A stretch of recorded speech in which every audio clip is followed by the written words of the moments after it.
Hey guys, and welcome to another brand new video. In this video, we're actually going a little bit more of a deeper dive when it comes to the PlayStation 5 and its brand new major big update with the VRR technology, and once again, somewhat comparing it to the Xbox Series X, and as well, kind of how some of the stuff is actually falling a little bit short. Now, overall, we kind of did a little bit of a somewhat video in depth with that beforehand. We're kind of doing a part 2 of it, where I've actually had some pretty big, extensive research done by Digital Foundry, who's kind of been doing a lot in terms of like, say, game comparisons or comparing the PS4 to Xbox, and a lot of that type of stuff, and a lot of the things that they actually said and kind of found, it was also kind of correlated a lot with what we actually said in a prior video. So I'm kind of talk about that and kind of give like a little bit more, I guess, in-depth details after people have done a lot more research and had a chance to kind of sit on it. But as well, we've also even seen even more now new games coming out that have actually even confirmed and have already updated to the actual VRR technology too as well. So either way, it does kind of seem like this is like a very big step forward, although there are still some issues with it. This is a nice thing to have. So lots of stuff to go talk about as well. When you guys are brand new, make sure you guys are subscribed with the notifications on, as well for some brand new PlayStation 5 giveaway. We got some Amazon links down below for the PS5 Digital Console Controller, Twitter and Twitch stream as well, link down below. Sign up for that Weeble, sign up for that Coinbase, and sign up for all that good old stuff in the Twitter giveaway down below, and let's go and dive on into it. So as I mentioned, Digital Foundry has kind of done a lot of big comparisons, and sometimes more on the internal bigger tech. We've actually had a chance to go bring them on up, and a lot of the things that they actually had a chance to find and research and kind of summarize have kind of been a lot of what we've actually had a chance to go and see throughout other various communities and our own various thoughts as well from utilizing it ourselves. And it does kind of seem like right now still, it is a big game changer for the PlayStation 5. It's a welcome update. But there is still like the two major big issues still, and it does kind of seem like that keeps on reoccurring on its head over and over and over again. So the PS5 VRR update tested and then discussed by Digital Foundry is the variable refresh rate support a game changer for the PS5. So I want to remind you guys, we've actually done a little bit of this already in terms of previous videos. You guys may know kind of like the rough ideas and concepts of it, but this is now, as I've mentioned before, this is like the post. Like this is like, we have the initial information and people have the initial reactions, initial like overall, I guess, concepts of it, and the initial idea, because we've had this feature already before for say like the Xbox. So it's kind of like you already know what to expect. But now this is more so the week after, where we've had time to test it, time to experiment, time to test out different games and TVs and everything else, and it still kind of seems like what we were saying before kind of holds some merit. So this past week, and some 18 months after the launch of the PS5, which I still can't believe has been going on for that long, the support for the VRR technology has finally landed on the console. This feature has been on Xbox and PC for years, where it's been key to smoothing out uneven frame rates, reducing judder, and eliminating screen tearing. So VRR and PS5 brings some level of priority across platforms. They're on an equal like playing field.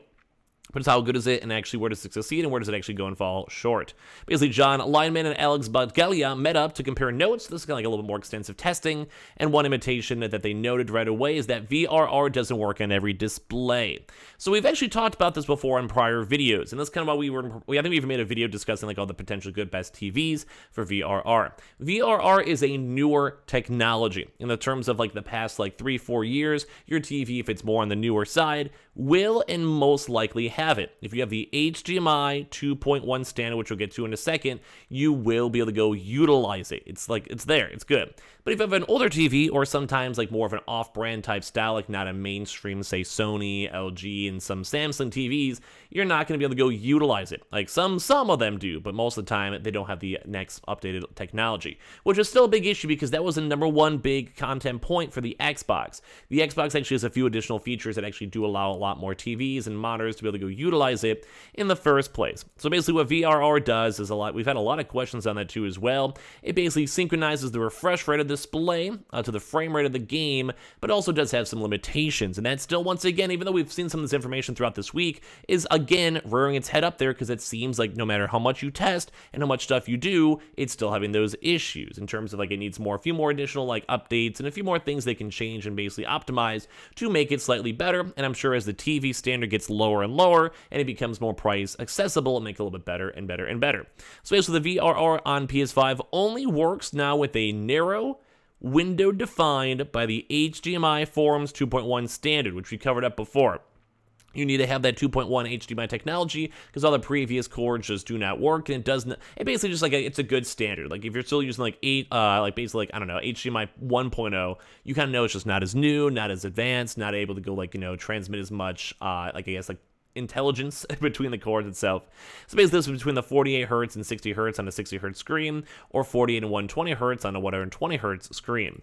Normally a feature called low frame rate compensation, or LFC, will kick in frame rates below the VRR window, essentially doubling or tripling frames to ensure that VRR remains active. For example, if your game is running at 40 FPS, then you could do double that to 80 FPS to remain within the 48 to 120 Hz range. On PS5, though, it's possible to drop out of the VRR window entirely, which can lead to judder and all the other symptoms that VR seeks to alleviate. So we kind of touched on that a little bit before, where this is actually the bigger issue. So let's go and say you have a game that's very well optimized. You have like a perfect game. Something like a Ratchet and Clank or like a Spider-Man that have been like wonders in terms of technology, wonders in terms of like efficiency, and wonders in terms of frame rate. And as you guys know, have actually had a big just boost. Like they're phenomenal now. That'll be great. Like, you probably won't actually have a chance to see any issues with VRR or more extra judders dipping below the 48 frames or 40 frame mark. But the issue more so is still, because of like how the technology is currently based on the PS5 and also VRR in general, sometimes the game, if it's a very taxing game, so think like maybe just a random bad port, or maybe a brand new game that's maybe not optimized, or maybe a game that's on all three specific, like, PC, Xbox, Switch, or whatever, and it's just not now well made for the PS5. Or it's just a big game, or maybe trying to run on 4K resolution, just a lot of like the various side issues. There's a chance that basically will not be able to utilize the VRR, and with the VRR not being utilized, it just means that the whole entire game will look very janky and just not good. It just won't be running good, it won't be feeling good, which is not fun to see. So we kind of touched on this before, but thankfully the developers can implement more patches to basically go and improve the VRR to mimic the LFC functionality. So it's kind of a good idea where that, like, this is like a bare bone.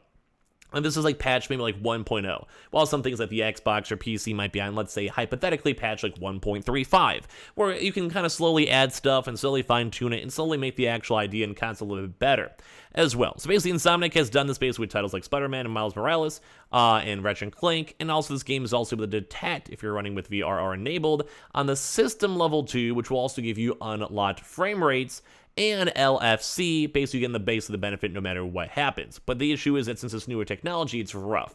And as you guys probably know, to enable VRR, you just have to head over to the screen and video menu in the settings, where then you'll have two options, enabling VRR in supported games, the default option, and enabling VRR in all PS5 games. The latter will basically force the VR in games that haven't been updated to take advantage of it too as well. And when it comes to this type of stuff, it's nice. It's kind of like if you have like a graphics driver. If the graphics driver update is for, let's say, Elden Ring, even though you're playing maybe Battlefield, it'll still play running like slightly more optimized and slightly more efficient. So either way, it's still good. It's still a good feature. We also have to wait for a lot of the games to roll and support it. Although I think we did actually hear even more reports now that Ghostwire Tokyo should be confirming the VRR support and moving into the next range. We'll probably have a lot more other games too as well, top down in. So from some more of their own testing, it looked like most games will actually did go and work on that one too, with only one game out of the dozens we tested, which was Gran Turismo 7, failing to work. So it does kind of go and show that it should mostly be good. Still a good update, still good vibes, but we still have to wait for some certain games to still push their own proper updates, or they might even never do in the first place too as well. So basically, VR wasn't enabled, so perhaps it could be fixed in upcoming patches to the game, and some games still have to go get to that limit, and we kind of covered that throughout the week. As well, Horizon, for still some odd reason, doesn't seem to work with this too as well, but with all the other Sony games kind of making a big push, they will probably be adding it in the near future. But there's also some situations where it actually might not be performable too as well. And we talked about before, but basically TVs where they just can't enable the VRR in local dimming. So basically for those, you just don't want to utilize it. So you could actually go and see huge frame rate drops basically because of it. And we've kind of covered this on previous videos too, but it just kind of goes to show that it seems not as good as a rollout as we thought. We don't have like a supported TV list. We don't have like official support. Some games don't even have support yet. And I mean, it probably will as time goes on, but this is kind of a big update, so you think they would have been on top of that. Also, a lot of displays also can enable black frame insertion or BFI and VR at the same time. So basically, if you're using certain other TVs such as BFI and using those features, you may not be able to utilize them all with that.